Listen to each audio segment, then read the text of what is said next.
jadi sesuai dengan program pemerintah untuk meningkatkan produksi beras dalam ketahanan pangan negeri ini. Karena kita tahu bahwa penduduk Indonesia kan 280 juta. Ini artinya suatu potensi besar dan kita masih impor beras. Tetapi di balik itu sebetulnya kan ada program pemerintah untuk meningkatkan produksi beras yang melalui Departemen Pertanian. Nah, Departemen Pertanian itu meluncurkan suatu target tahun ini ada perluasan tanam areal baru sebanyak 52.000 hektar dengan anggaran sudah tersedia 30 triliun. Nah, kebetulan itu tim 9-nya itu tanaman, ketuanya itu mantan Dirjen Tanaman Pangan. Nah, waktu itu ngobrol sebelum saya ke Palembang, beliau menyampaikan, Pak Beni, nanti kalau kita ketemu di Palembang sama Pak Gubernur, saya mau bicara 5 menit, minta waktu. Untuk apa saya mau bicara dengan Gubernur 5 menit? Ini ada program katanya. Loh, di daerah mana? Di daerah mana saja Pak Beni? Kalau di kampung halamannya nenek moyang saya bisa nggak? Boleh kalau ada. Nah, justru itu saya menelpon Pak Ghazali. Pak Ghazali, ada nggak kira-kira lahan idealnya 10.000 hektar? 10.000 hektar. Pak Ghazali sudah melakukan pendataan ke beberapa desa, camat. Tapi karena ini kan berpacu dengan waktu, bahwa sampai dengan akhir tahun ini angka 52.000 hektar alokasi untuk Sumatera Selatan itu sudah harus masuk. Dan waktu 6 Oktober saya ke Palembang presentasi dengan Pak Gubernur mengenai pemasaran pangan di Sumatera Selatan.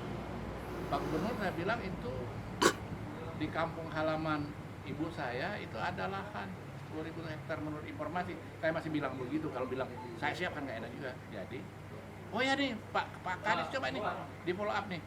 Jadi di follow up, artinya saya bicara dengan Pak Kadis supaya ini bisa di follow up. Nah, untuk mempercepat itu justru itu hari ini saya ada di Kikim ini. Sebelumnya saya bicara dengan Pak Ghazali. Saya bilang tanggal 25 saya akan ke Lahat, 26 akan ke Kikim. Bisa nggak kita ketemu dengan Pak Camat maupun Pak Kadis untuk make sure bahwa 10.000 itu bisa betul-betul bisa ada gitu kan. Ini kan target sayang gitu kan. Sebetulnya potensi-potensi untuk menarik uang dari program pusat itu banyak. Nah, jadi mulai sekarang kita harus bisa melakukan komunikasi yang intensif. Informasi dari sini, informasi dari Jakarta, ya, sehingga ini bisa ketemu, bisa nggak bisa ini ditarik. Ya selama ini kan kalau ada kegiatan di daerah lain, kenapa nggak di kampung halaman kita sendiri yang sebetulnya masih banyak kurang. Nah, kalau 10.000 hektar ini bisa berjalan dengan bagus dan terrealisasi, ini artinya kalau misalnya dengan gabah, harga gabah 4.000 saja per kilo. Lalu ada artinya pupuk 200 kg saja urea itu per hektar.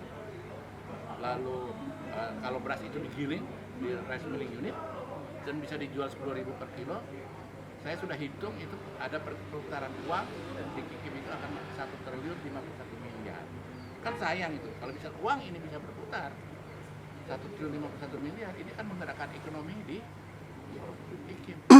Itu ada wishnya lagi apa itu? Ada namanya menirnya, dedek artinya nanti tentang ayamnya untuk bisa. Lalu yang namanya kulit padinya itu bisa untuk ya macam-macam dan listrik. Jadi ini suatu peluang, ya. Jadi tapi ini tidak hanya charity, artinya kita menunggu. Ini harus direbut. Jadi mohon kepada sanak saudara, warga, tetangga kita di Kikim ini itu harus kita kerjasama dengan Pak Kades, dengan Pak Camat, dengan penyuluh, ya, dengan orang partai politik, ya tadi saya sudah sampaikan. Coba ajukan infrastruktur apa, misalnya rumah sakit, pasar tradisional. Kebetulan, ya, di Departemen Perdagangan kita ada akses, di Departemen PUPR kita ada akses, dan kan bisa nggak ini ditarik di sini. Jadi itulah rencana hari ini, ya memang memerlukan suatu perjuangan. Pak, program ini kan program besar Pak. Ya. Ya, berarti membutuhkan anggaran yang besar juga. Nah, Anggarannya itu sudah tersedia di Departemen Pertanian. iya, ada gak langkah-langkah Bapak untuk meminimalisir penyimpangan-penyimpangan di bawah itu Pak? Kedepannya agar program ini sukses sesuai dengan Itu ekspektasi sesuai Bapak. dengan nomenklaturnya, program itu diajukan oleh desa, Kades, camat, lalu ke Dinas Pertanian menyampaikan Dinas Provinsi, nanti yang mengeksekusinya adalah Dinas Pertanian. Nah, disitulah peran daripada tokoh masyarakat untuk ikut sama-sama mengawal. Mengawal ya, kita berharap ya stop lah yang hal-hal yang kayak gitu sehingga ekonomi kita bisa berjalan gitu ya. Apakah kedepannya Pak untuk lebih mengefisienkan kesempatan peluang-peluang terjadinya hal-hal yang tidak diinginkan, terutama untuk di KIM area nanti akan ada tim-tim khusus yang memang akan dibentuk Pak? Tim pengaduan. Kami sudah minta ke Pak Ghazali untuk mempersiapkan ini, mungkin karena yang sudah sering di sini Pak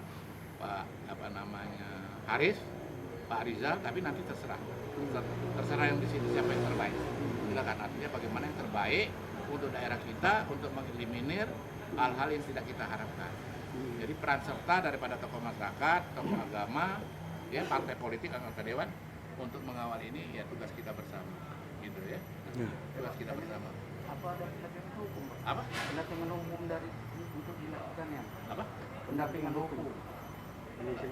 Ya, boleh saja nanti dari sini aja, misalnya dari tokoh masyarakat ini, Pak Ghazali dan kawan-kawan berunding, ada nggak teman kita nanti kalau misalnya program ini turun, dananya sekian puluh miliar, ada tertibnya masuk, gitu ya.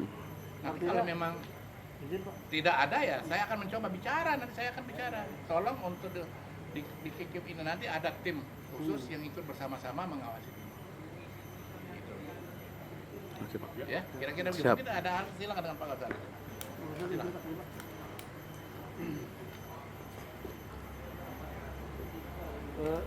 Izin Pak Ghazali selaku Ketua Presidium, bagaimana tanggapannya Pak dengan apa yang diadakan kegiatan hari ini Pak? Apa yang kita lakukan pada hari ini, saya selaku Ketua Presidium sangat bangga sekali untuk dapat mengangkat harkat dan martabat masyarakat KIM Area melalui Presidium KIM Area, di mana kita akan mengadakan inventarisasi atau pendataan untuk program PATB, perluasan area tanam baru khusus di bidang persawahan maupun tanaman-tanaman hias lain. Yang dalam hal ini sumber daya alam di KIM Area yang terpendam, yang tidak termanfaatkan, mudah-mudahan melalui program ini akan kita manfaatkan, di mana usul yang kita mintakan dari kepala desa, camat, kemudian dituliskan kepada Dinas Pertanian Kabupaten, Dinas Pertanian Kabupaten itu provinsi, dan langsung ke Kementerian Pertanian Republik Indonesia, yang di situ ada orang kita, orang KIM yang berada di Jakarta, yaitu Pak Insinyur Beni Akos Beni. Insyaallah beliau sebagai wakil ketua KPI akan mengawal usul-usul dari masyarakat KIM Area khususnya, dan mungkin Kabupaten Lahat pada umumnya. Kami kira sekali lagi kami ucapkan terima kasih kepada Bapak Beni Akos Beni yang telah hadir dalam mengambil data untuk kepentingan masyarakat KIM Area pada saat ini. Terima kasih. Tambahan sedikit ini tolong bantuan adik-adik dari media massa, juga para kepala desa dan camat dalam mempercepat ini kan forum ini kan ada Presidium dalam rangka percepatan untuk supaya calon daerah otonomi baru KIM Area ini terlaksana. Jadi tolong artinya bagaimana kita bersama-sama dalam rangka mempercepat untuk menuju kesejahteraan rakyat di KIM.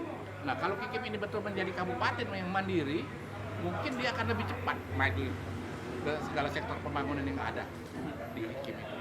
Ya. Dan saya kira KIM udah layak dan wajar menjadi kabupaten baru. Kenapa? Dengan penduduk lebih kurang 104.000 orang dan 34% penduduk Kabupaten Lahat itu ada di Kabupaten KIM. Dan ekonomi